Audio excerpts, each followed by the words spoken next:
ایک مرتبہ بیویوں کی بعض زیادتیوں پر آقا صلی اللہ علیہ وسلم نے قسم کھا لی تھی کہ ایک مہینے تک ان کے پاس نہیں جاؤں گا. اسے شریعت میں ایلا کہتے ہیں، تاکہ ان کو تنبیہ ہو، ان کو وارننگ ہو. اور علیحدہ اوپر ایک حجرے میں قیام فرمایا تھا. لوگوں میں یہ شہرت ہو گئی کہ آقا صلی اللہ علیہ وسلم نے سب کو طلاق دے دی. 9 بیویاں تھی ہمارے آقا کی. تو مشہور ہو گیا کہ بھی آقا صلی اللہ علیہ وسلم نے سب بیویوں کو طلاق دے دی. حضرت فاروق اعظم رضی اللہ عنہ اس وقت اپنے گھر میں تھے. جب یہ خبر سنی تو دوڑے ہوئے تشریف لائے. مسجد میں دیکھا کہ لوگ متفرق طور پر بیٹھے ہوئے آقا کے رنج اور غصے کی وجہ سے رو رہے ہیں. بیویاں بھی سب اپنے اپنے گھروں میں رو رہی ہیں. اپنی بچی حضرت حفصہ کے پاس تشریف لے گئے. وہ بھی مکان میں رو رہی تھی. فرمایا کہ اب کیوں رو رہی ہے؟ کیا میں ہمیشہ اس سے نہیں ڈرایا کرتا تھا کہ حضور کی ناراضگی کی کوئی بات نہ کیا کر؟ اس کے بعد مسجد میں تشریف لائے. وہاں ایک جماعت ممبر کے پاس بیٹھی رو رہی تھی. تھوڑی دیر وہاں بیٹھے، مگر شدت غم کی وجہ سے بیٹھا نہ گیا. تو آقا جس جگہ تشریف فرما تھے اس سے قریب تشریف لے گئے، اور حضرت رباح رضی اللہ عنہ ایک غلام کے ذریعے سے جو دوباری کے زینے پر پاؤں لٹکائے بیٹھے تھے اندر حاضری کی اجازت چاہی. انہوں نے حاضر خدمت ہو کر فاروق اعظم کے لیے اجازت مانگی، مگر آقا نے سکوت فرمایا، کوئی جواب نہیں دیا. حضرت رباح رضی اللہ عنہ نے آ کر یہ جواب حضرت فاروق کو دے دیا کہ میں نے عرض کر دیا تھا مگر کوئی جواب نہیں دیا آقا نے. حضرت عمر فاروق رضی اللہ عنہ مایوس ہو کر ممبر کے پاس آ بیٹھے، مگر بیٹھا نہ گیا. تو پھر تھوڑی دیر میں حاضر ہو کر حضرت رباح رضی اللہ عنہ کے ذریعے سے اجازت چاہی. اسی طرح 3 مرتبہ پیش آیا کہ یہ بےتابی سے غلام کے ذریعے اجازت حاضری کی مانگتے، ادھر سے جواب میں سکوت اور خاموشی ہی ہوتی.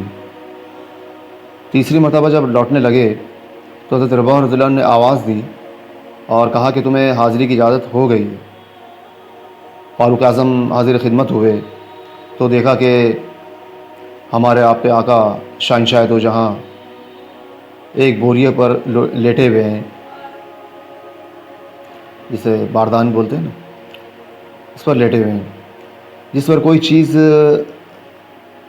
چیز بچھی ہوئی نہیں ہے. اس وجہ سے جسم اطہر پر بوریوں کے نشانات بھی ابھر آئے ہیں.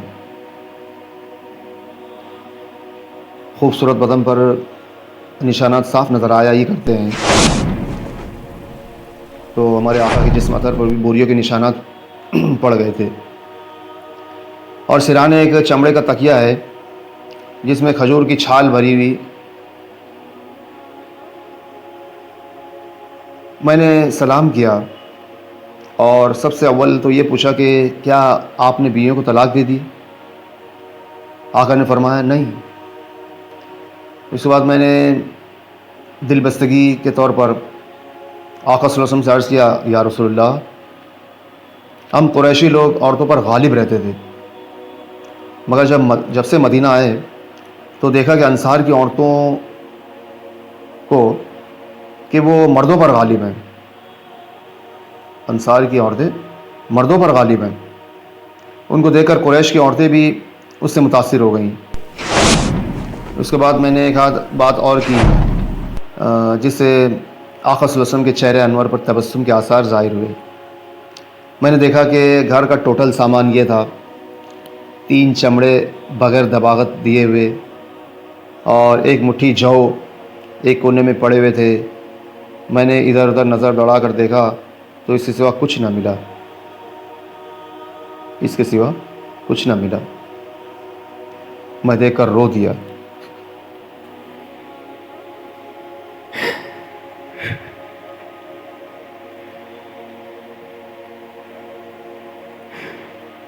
آقا صلی اللہ علیہ وسلم نے فرمایا، کیوں رو رہے ہو عمر؟ میں نے عرض کیا یا رسول اللہ کیوں نہ رو کہ یہ بوریوں کے نشانات آپ کے بدن مبارک پر پڑے ہیں، اور گھر کی کل کائنات یہ ہے جو میرے سامنے ہے۔ پھر میں نے عرض کیا یا رسول اللہ دعا کیجئے کہ آپ کی امت پر بھی وسعت ہو۔ یہ روم و فارس جسے آج ایران کہتے ہیں نا، پہلے اس کا نام فارس تھا، یہ روم و فارس بے دین ہونے کے باوجود کہ اللہ پاک کی عبادت نہیں کرتے، ان پر تو یہ وسعت، یہ قیصر و کسریٰ تو باغوں اور نہروں کے درمیان ہوں، اور آپ اللہ کے رسول اور اس سے خاص بندے ہو کر یہ حالت۔ آقا صلی اللہ علیہ وسلم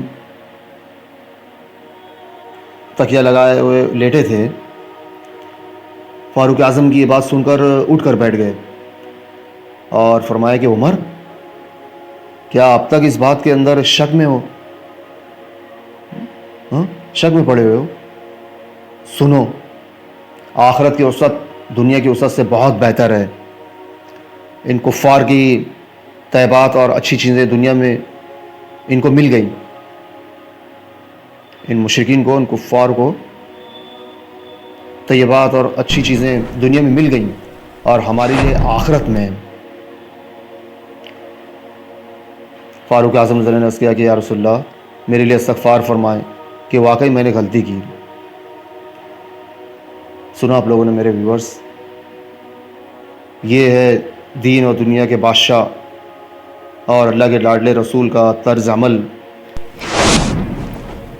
کہ بوریے پر کوئی چیز بچھی ہوئی نہیں، نشانات بدن پر پڑے ہوئے ہیں، گھر کے ساز و سامان کا حال بھی معلوم ہو گیا۔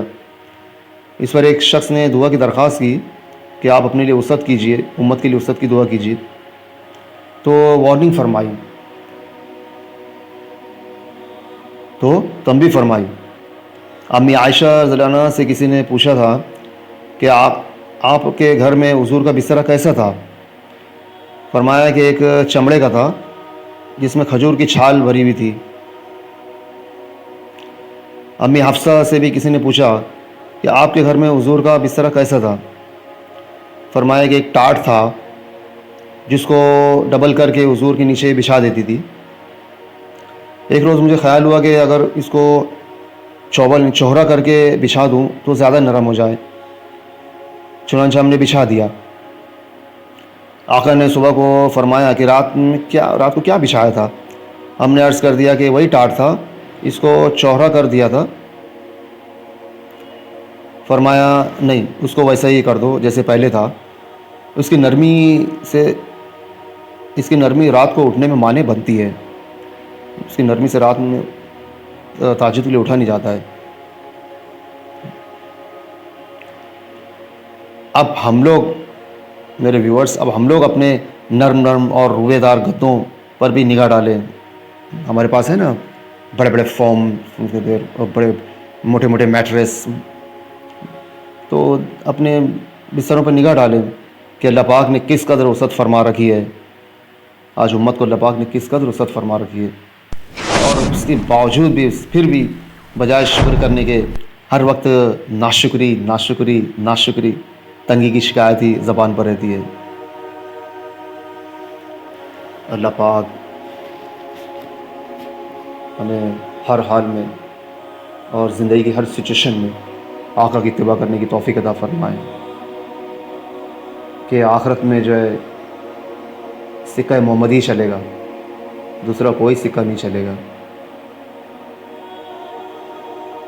کیونکہ اللہ پاک نے صاف صاف قرآن کریم میں ارشاد فرما دیا ہے کہ نبی جی ان سے کہہ دیجئے کہ اگر تم اللہ سے محبت کرنے کا دعویٰ کرتے ہو تو میری اطاعت کرو،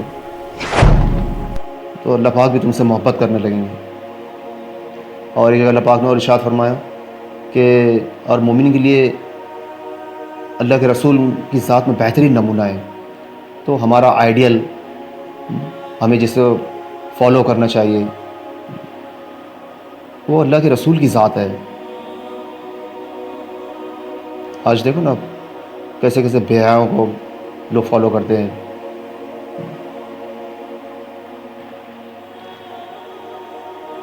اللہ پاک آقا کی محبت ہمارے دل میں